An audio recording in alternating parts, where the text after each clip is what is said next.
I'm Haley Taylor, and you're listening to the Rough Draft Diaries. This week on the Rough Draft Diaries, we're going to visit an organization I had never heard of before. When Betty, our previous interview, nominated Toastmasters, I thought she was talking about toast, like toasted bread.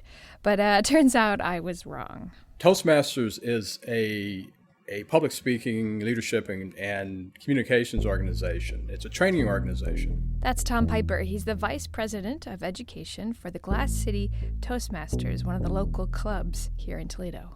And so to be a member, you basically join to get training and help with your public speaking and communication skills. And it's a peer-led organization, meaning that there are no teachers, but each person speaks and evaluates the other members of the club.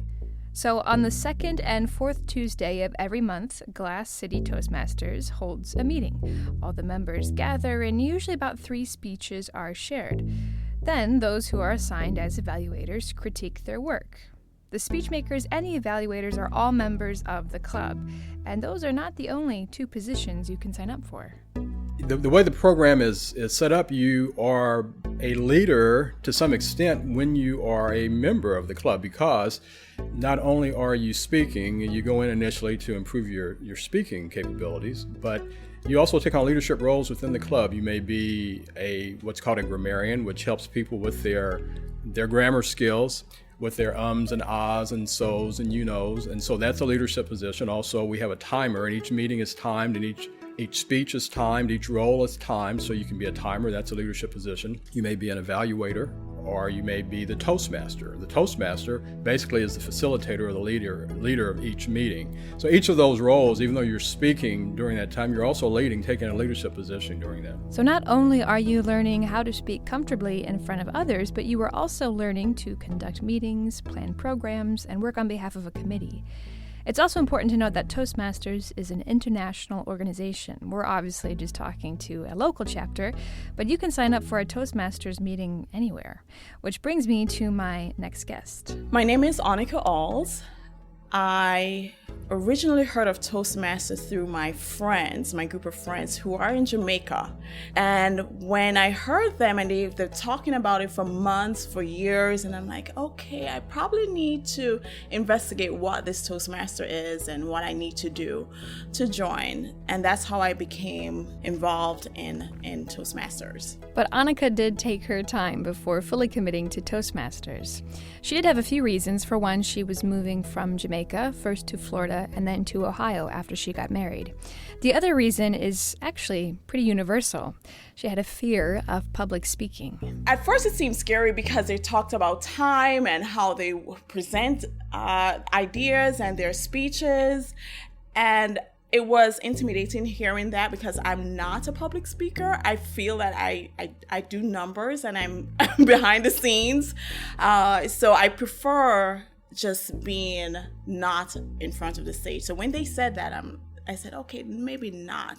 According to multiple studies, public speaking is often rated as the number 1 fear among individuals, sometimes above snakes and even above death. But Annika had made some big life changes, moving to a new country, getting married, and so she felt ready to take on a new challenge. I think it was purposeful to be here. I think that whole transition, I've grown so much, I've learned so much. And in this aspect, this phase in my life, I feel that I need to conquer certain fears.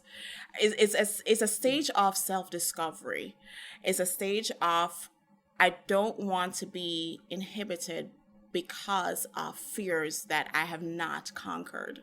So that's the reason why I signed up for Toastmasters, because I need to get over some of these fears and do it. Annika has been going to Toastmaster meetings for about a year now. She doesn't feel like she's ready to complete the program just yet. It is a self-paced program with multiple levels. But Tom, again the president of education, has been so pleased with Annika's growth. It is a part of his job to help monitor the members' goals, but it also is the reason he has stayed within the organization for 20 years. Once again, I got involved in Toastmasters to communicate, to just speak, and to get better as a speaker. But I found that communication and leadership go hand in hand. The ability to persuade people, to help people to grow, both through your speaking, but also through helping them realize the goals that they're setting for themselves and the way the program's structured with things that I mentioned earlier, like becoming the Toastmaster of the meeting or becoming an evaluator, because it not only does it enhance your speaking skills, but it enhances your listening skills. And as we know, communication is a two-way street. It's not just throwing the ideas out there. You want it to be received. And so when you're an evaluator at a meeting, you're listening very closely, or if you're the grammarian and you have to listen for the correct usage of words or the ahs and the ums, you're listening. And so all these little pieces come into play. So all these things over time, I think, have helped me a lot, even at times that I didn't know I was being helped, but all the pieces fall into place, and I think it's worked very well. I'm Haley Taylor, and thanks for listening to this episode of the Rough Draft Diaries. Tom and Annika's choices for the next episode of the Rough Draft Diaries include... My nomination is Keith Burrell of Toledo Community Foundation and Jackie Mays. My nomination is Wendy Wester with the United Way of Greater Toledo. You'll have to tune in next time to find out who I pick, again on the Rough Draft Diaries.